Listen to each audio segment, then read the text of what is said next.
नमस्कार दोस्तों, stock market studies में फिर से एक बार आपको बहुत-बहुत स्वागत है। तो आज यहाँ पे मैं बात करूँगा एक उम, गैस डिस्ट्रीब्यूशन कंपनी के बारे में। तो देखिए गैस डिस्ट्रीब्यूशन कंपनी के इंडस्ट्रीज़ के हिसाब से देखा जाए तो बहुत सारे अलग-अलग स्टेट वाइज़ गैस इंडस्ट्रीज़ देखने को मिलेगा। जैसे आप देखेंगे तो आईजीएल है, एमजीएल है। तो इसी से जुड़े हुए एक सेक्टर के एक इंडस्ट्रीज़ के कंपनीज़ के बारे में बात करूँगा, जिसका नाम है गुजरात गैस। तो गुजरात गैस लिमिटेड जो टोटली गुजरात गैस के ऊपर डिस्ट्रीब्यूशन के ऊपर काम करते हैं। तो मैं आज इसी के बारे में बात करूंगा क्योंकि बहुत सारे दोस्तों ने कमेंट किया, सर इस कंपनी के ऊपर एक डिटेल्स वीडियो आप बना के दीजिएगा। तो चलो आज मैं उसी के ऊपर डिस्कस करूंगा, तो वीडियो को लास्ट तक जरूर देखना। और अभी तक अपने इस चैनल को सब्सक्राइब नहीं किया तो जरूर सब्सक्राइब कर लेना, क्योंकि आपको daily basis stock market information update इसी चैनल के माध्यम से मिलता रहेंगे। तो चलो देख लेते हैं आज के स्टॉक के बारे में। तो सबसे पहली बात, गुजरात गैस आप सभी जानते हैं एक गैस डिस्ट्रीब्यूशन कंपनी है, एक गैस डिस्ट्रीब्यूशन नेटवर्क है। तो देखा जाए तो कंपनी टोटली गुजरात के ऊपर ही गैस डिस्ट्रीब्यूट करते हैं। अभी कंपनी सीएनजी के ऊपर भी काम करना स्टार्ट कर दिया, साथ ही साथ पीएनजी के ऊपर भी स्टार्ट काम कर रहा है। तो PNG and CNG gas distribution के ऊपर ही ज़्यादा से ज़्यादा कंपनी फोकस रखे हुए है। तो कंपनी की वेबसाइट के ऊपर एक बार आप स्टडी करेंगे तो आपको पूरा डिटेल्स मिल जाएगा।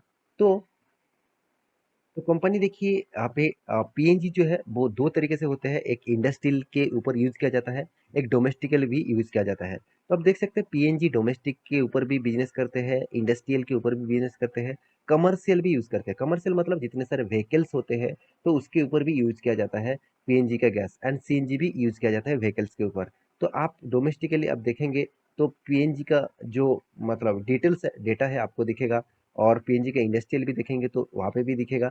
तो कुछ इस तरीके से प्रोजेक्ट के ऊपर कंपनी काम करते हैं। तो कंपनी का सबसे पहले मैं कंपटीटर दिखाऊंगा, तो इसका कंपटीटर कौन कौन है तो मैं पहले ही बता चुका हूँ। आप सभी जानते हैं इंद्रप्रस्था गैस मतलब आईजीएल, और साथ ही साथ आप देखेंगे तो एमजीएल महानगर गैस लिमिटेड।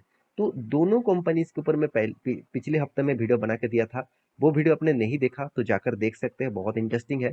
तो अभी जो कंपनीज के बारे में बात करूंगा वो गुजरात गैस कंपनी है। तो गुजरात गैस लिमिटेड के बारे में आज बात करूंगा, जिसका डेटा मैं आपको यहाँ से नहीं दूसरी जगह से दिखाऊंगा। उससे पहले मैं आपको सबसे पहले कंपनीज का फाइनेंशियली यहाँ पे डिटेल्स आपके साथ डिस्कस कर लेता हूँ। तो कंपनीज का जो रेवेन्यूज है, मुझे इस कंपनी का रेवेन्यूज का ग्रोथ मुझे बहुत शानदार लगते हैं, क्योंकि कंपनी 2018 में क्या हुआ था, करीबन 6170-75 करोड़ के आसपास यहाँ पे रेवेन्यूज हुआ था। तो उसके बाद 19 में कितना हुआ, 7700। उसके बाद 2020 में कितना, कोविड के सिचुएशन में भी देखिए 10,300 करोड़ के आसपास कंपनी रेवेन्यू कमाया। तो आप कहेंगे सर 2021 में कम क्यों हुआ। देखिए कोविड के जो टाइम पीरियड है वो 2020 में तो स्टार्ट हुआ था, और उसके बाद सबसे बड़ा इम्पैक्ट कब आया, जब कोविड के सेकेंड लॉकडाउन स्टार्ट हुआ। फर्स्ट लॉकडाउन के बाद सेकेंड लॉकडाउन स्टार्ट हुआ और भी स्टिक हो गया, तो तब कंपनी के ऊपर सेल्स थोड़ा सा डाउन हुआ। तो उतना भी ज्यादा नहीं डाउन हुआ, 9854 करोड़ के आसपास देखने को मिला। अभी कंपनी का टोटली 2022 का जो फिगर है वो सारे रिकॉर्ड को तोड़ दिया। सारे मतलब रिकॉर्ड को तोड़ने के बाद कंपनी 16,450 करोड़ के आसपास यहाँ पे बन चुके हैं इसका रेवेन्यूज। तो रेवेन्यूज बहुत तगड़ा ग्रोथ हुआ है। इस तरीके से कंपनीज के ऊपर आपको फोकस होना चाहिए जिसका रेवेन्यूज ग्रोथ हो रहा है। साथ ही साथ और भी पैरामीटर्स है, चलो वो भी मैं आपको दिखा देता हूँ। नेट प्रॉफिट, तो प्रॉफिट देखिए पहले 2018 में करीबन 290 करोड़ के आसपास था, उसके बाद 19 में 416 करोड़ के आसपास चला गया। 2020 में करीबन 1200 करोड़ के आसपास यहाँ पे कंपनी का रेवेन्यूज देखने को मिला, सॉरी प्रॉफिट देखने को मिला। उसके बाद 2021 में 1275 करोड़ का रेवेन्यूज देखने को मिला, और सॉरी प्रॉफिट देखने को मिला, और 2022 में 1285 करोड़ का प्रॉफिट देखने को मिला। तो हर साल में कंपनी का प्रॉफिट ग्रोथ अभी लगातार लगातार बढ़ते जा रहा है। छोटा छोटा स्टेप आप करके ही कंपनी खुद का रेवेन्यूज बढ़ा रहा है, तो अच्छी बात है कोई भी कंपनी के लिए। तो कंपनी के अभी ईपीएस मतलब अर्निंग पर शेयर के बारे में बात करूँ तो अर्निंग पर शेयर भी आपको ज़्यादा दिखेगा, क्योंकि जो कंपनी का प्रॉफिट ज़्यादा होता है तो उसका अर्निंग पर शेयर उसी बेसिस से चलता होता है। तो देखिए अर्निंग पर शेयर मतलब पर शेयर में कंपनी किस तरीके से पैसा कमा रहा है। देखिए कंपनी का प्रॉफिट हुआ, अच्छा प्रॉफिट हुआ तो उसका अर्निंग पर शेयर भी बढ़ेगा। तो 18.7 बन चुके हैं अर्निंग पर शेयर। कंपनी की उसके बाद जो चीज़ मैं आपको दिखाऊँगा वो है रिटर्न ऑफ इक्विटीज़। देखिए रिटर्न ऑफ इक्विटीज़ में थोड़ा-सा मुझे वीकनेस देखने को मिला। पहले तो 36.13% था, अभी धीरे-धीरे कम होके करीब कंपनी 22.86% बन चुके हैं। तो डेब्ट के बारे में बात करूँ मतलब कर्ज़े के बारे में बात करूँ तो कंपनी के सबसे जो ख़ासियत मुझे लगा वो है कंपनी का कर्ज़ा। पहले 1.19% का कर्ज़ा लेके रखा था। आज वो धीरे-धीरे, धीरे-धीरे, धीरे-धीरे गिरते-गिरते आज वो 0.09 तक आ चुके हैं। तो सोचिए जो कंपनी खुद को कर्जे को पहले मिटा रहा है, उसका इनकम के एक हिस्सेदारी से वो सबसे पहले कर्जे को मिटा रहा है, वो ही कंपनी फ्यूचर में एक अच्छा खासा ग्रोथ ऑफ पोटेंशियल रख सकते हैं। तो आप कहेंगे सर इसका जो लीडर इसका सेक्टर में जितने सारे कंपनीज है, उनमें से तो अदानी, टोटल गैस तो नंबर 1 है। देखिए अदानी कंपनी के बारे में मैं ज़रूर कहूँगा अदानी नंबर 1 है, वो नंबर 1 रहेगा ही। क्योंकि उसका जो स्ट्रेंथ है उसका मार्केट कैप के हिसाब से ही दिखता है, करीबन 3,50,000 करोड़ के आसपास है। उसके बाद गेल इंडिया जो एक गवर्नमेंट कंपनी है। अगर आपको गवर्नमेंट कंपनी के ऊपर फोकस रखना है तो गेल के ऊपर फोकस रखिए। इसके ऊपर मैं बहुत सारे वीडियोस बना के दिया, तो उसके ऊपर जाकर देख सकते हैं। तो एक पॉइंट्स में आपके यहाँ पे जरूर कहूंगा, तो इंद्रप्रस्थ गैस है जो महाराष्ट्र सॉरी महानगर गैस है जो ऑब्वियसली महाराष्ट्रन कंपनी है। तो उसके बाद देखिए गुजरात जो गैस लिमिटेड है जो गुजरात गुजरात इंडस्ट्री से बिलोंग करते हैं। तो तीनों कंपनी में एक चीज कॉमन है, तीनों कंपनी एक ही सेक्टर से है, एक ही चीज के ऊपर काम करते हैं और तीनों कंपनी का ग्रोथ ऑफ पोटेंशियल फ्यूचर में ज्यादा देखने को मिल रहा है।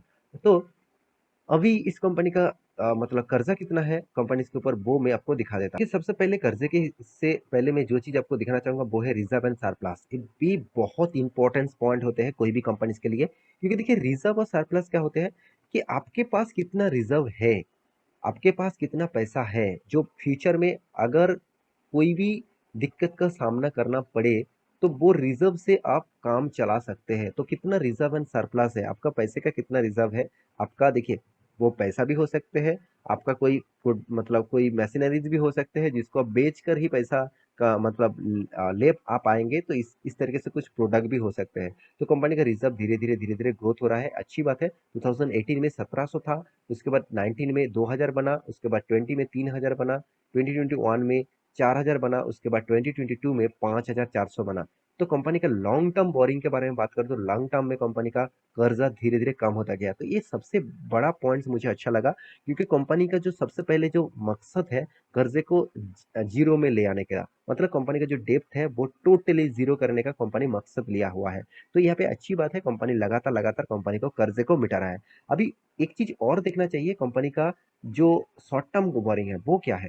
तो शॉर्ट टर्म बोरिंग के बारे में बात करो तो शॉर्ट टर्म में कंपनी कर्जा लेके रखा है। शॉर्ट टर्म क्या होते हैं, मान के चलिए कंपनी कोई भी प्रोजेक्ट के लिए 6 मंथ के लिए पैसा उठाया है, 1 साल के लिए पैसा उठाया है, तो उसको शॉर्ट टर्म बोरिंग कहा जाता है। तो इस तरीके से कर्जा तो हमेशा देखने को मिलेगा ही, कंपनी इस तरीके से कर्जा लेकर ही काम करेगा। हर घर घर से पैसा देकर काम बहुत ज्यादा कंपनी आपको नहीं दिखेगा जो घर से पैसा लेकर ही काम करेगा, ऐसे बिल्कुल भी नहीं हो सकता। छोटा मोटा तो वो उसको लोन लेना ही पड़ेगा और वो भी शॉर्ट टर्म के लिए। शॉर्ट टर्म के लिए कर्जा ठीक है, लॉन्ग टर्म के लिए कर्जा ज्यादा है तो कंपनी के ऊपर खतरा जरूर देखने को मिल सकता है। अभी और एक पॉइंट्स मैं आपके सामने जरूर शेयर करूंगा वो है ट्रेड पेबल। ट्रेड पेबल क्या होते हैं, मान के चलिए कंपनी ने जो रॉ मटेरियल्स बाहर की कोई भी कंपनी से खरीदारी की है, कोई भी अलग जगह से खरीदारी की है, तो उसके लिए उसको पैसा देना पड़ेगा। तो देखिए कितना पैसा अभी भी देना है कंपनी को, तो कितना ट्रेड कर चुके, कितना बिजनेस कर चुके, उसके हिसाब से कंपनी को कितना पैसा देना पड़ रहा है। तो वो आपको देखना चाहिए। वो पैसा अगर ज्यादा हो तो भी कंपनी के लिए खतरा है। करीबन साढ़े सॉरी 440 करोड़ के आसपास कंपनी का ट्रेडेड पेबल है, मतलब अभी भी पे करना है तो 450 करोड़ के आसपास। और पहले पिछले बार भी 450 करोड़ के आसपास था, पिछले 2020 में 360 करोड़ के आसपास था, और 2019 में 350 करोड़ के आसपास था, और अभी कितना बन चुके हैं 293 करोड़ के आसपास। तो हर चीज यहाँ पे देखने को मिला। और करंट लाइबिलिटी, तो लाइबिलिटी भी बहुत इंपॉर्टेंस होते हैं। बहुत सारे लोगों को पता नहीं होते हैं कि लाइबिलिटीज क्या होते हैं। देखिए लाइबिलिटीज, मान के चलिए आपने किसी के पास से पैसा लिया हुआ है, तो आपके लिए वो व्यक्ति लाइबिलिटीज है, क्योंकि वो व्यक्ति को आपको पेमेंट करना पड़ेगा। आपका लाइबिलिटीज है, उसको पैसा आपको देना पड़ेगा। तो वो ही लाइबिलिटीज का परसेंटेज अब देखा जाए तो एक ही रेंज में दिख रहा है। चलो कोई बात नहीं, अच्छी यहाँ पे डेटा है। तो कंपनी के ज़्यादा से ज़्यादा इन्फॉर्मेशन आपके साथ शेयर कर चुका हूँ। कंपनी लगातार खुद का प्रॉफिट को ग्रोथ कराता जा रहा है। कंपनी रिटर्न के हिसाब से आपको उतना रिटर्न का रेशियोज़ यहाँ पे नहीं दिखेगा, क्योंकि कुछ डेटा कुछ अपडेट होने वाले हैं, तो अभी अपडेट नहीं हुआ है। कंपनी का मैक्सिमम चार्ट पर ओपन कर दो तो 300% का रिटर्न कंपनी दे चुके हैं। अच्छा खासा ये ग्रोइंग मूड में देखने को मिला था। अभी चार्ट पैटर्न के बारे में बात करूँ, देखिए कंपनी शानदार यहाँ पे परफॉर्मेंस दिखाया था। कंपनी कोविड के सिचुएशन के बाद और फिर से यहाँ पे करेक्शन देखने को मिला। यहाँ पे कंपनी के जो अभी परफॉर्मेंस है, लोअर हाई बनाते बनाते गिरते जा रहा है। अभी 200 डेज को सपोर्ट के हिसाब से यहाँ पे टच किया है, तो मेरे हिसाब से 200 डेज को जब तक ना तोड़ेगा तब तक यहाँ पे ठीक ठाक है। अगर तोड़ दिया तो एक अच्छा खासा फॉल आउट देखने को मिलेगा। तो अंत में मैं एक ही बात कहूंगा, कंपनी के ऊपर परफॉर्मेंस जो देखने को मिला, अच्छी परफॉर्मेंस है, तो कंपनी फ्यूचर के लिए लॉन्ग टर्म विजन के लिए अच्छा खासा परफॉर्मेंस दे सकते हैं। तो जितने सारे लोग इस कंपनी के ऊपर निवेश करके रखे हैं, तो लॉन्ग टर्म के लिए सोचिए, शॉर्ट टर्म में कुछ भी हो सकते हैं। तो आशा करता हूँ सारी जानकारी आपको मिल चुका है। मेरे वीडियो कैसे लगा जरूर कमेंट करना। इसी तरीके से वीडियो पाने के लिए चैनल को सब्सक्राइब भी करना। मिलते नेक्स्ट नया स्टॉक लेके, तब तक के लिए अच्छे से रहिए, अपने ख्याल रखिए, बाय बाय।